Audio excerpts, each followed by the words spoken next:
सिद्धि की शादी के बाद वो ससुराल चली जाती है। पीछे रह जाती है भाभी रानी। सिद्धि के ससुराल जाते ही भाभी कहती है, अरे वाह जी वाह, सारे कपड़े मेरे। हाय रे पैंट, अरे वाह वाह, मजा आ जाएगा। अरे ये सिद्धि की अलमारी के सामने खड़े होकर क्या बड़बड़ा रही है?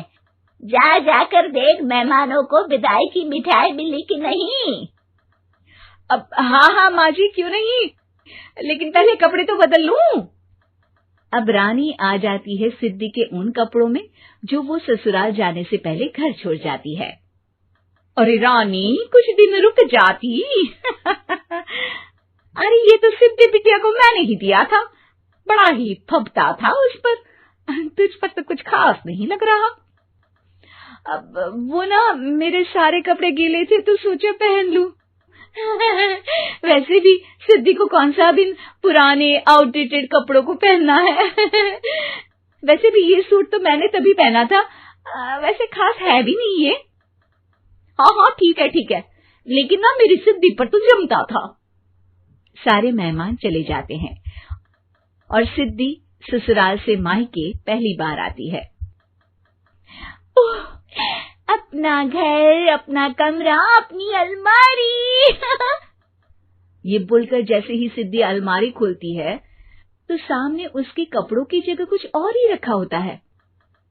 माँ, जरा कमरे में तो आना। सास और रानी वहां पहुंच जाते हैं।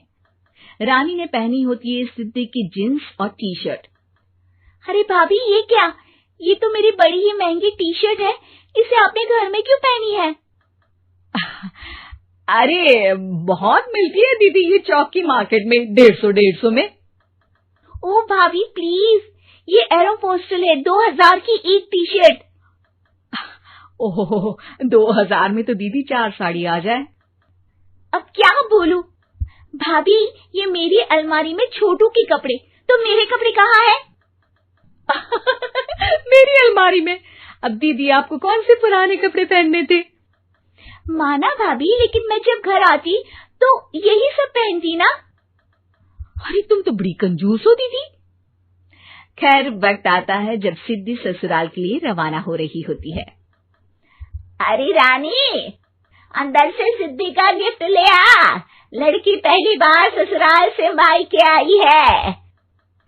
रानी अंदर जाती है और एक सिंपल सी साड़ी लेकर बाहर आ जाती है। ये लीजिए माँ जी। सास बेटी को गिफ्ट देकर ससुराल भेजती है। अगले दिन रानी एक सुंदर सी साड़ी पहनकर सामने आती है।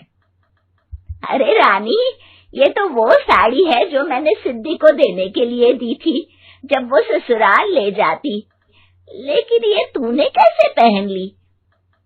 अरे माँ जी, ये साड़ी तो मुझे बहुत पहले से ही पसंद थी, लेकिन चिंता ना करिए, मैंने सिद्धि के लिए भी अच्छी सी साड़ी दी है। हाँ। तभी सिद्धि का फोन आता है। क्या माँ, कुछ अच्छा तो दिया होता ससुराल ले जाने के लिए। अरे पहले दिखा दिया होता। यूं चमकते हुए पैकेट में नौकरानी वाली साड़ी मत दिया करो माँ। अरे बेटे, वो तेरी भाभी ने ना गलती से उससे पैकेट बदल गया। हाँ, मैं कल ही तेरे भाई के हाथ से तेरा वाला पैकेट भेज दूंगी। अरे रहने दो माँ, आई एम श्योर भाभी ने अभी वही साड़ी पहनी होगी जो तुमने मेरे लिए रखी थी। तुम तो समझ नहीं पाई उनको।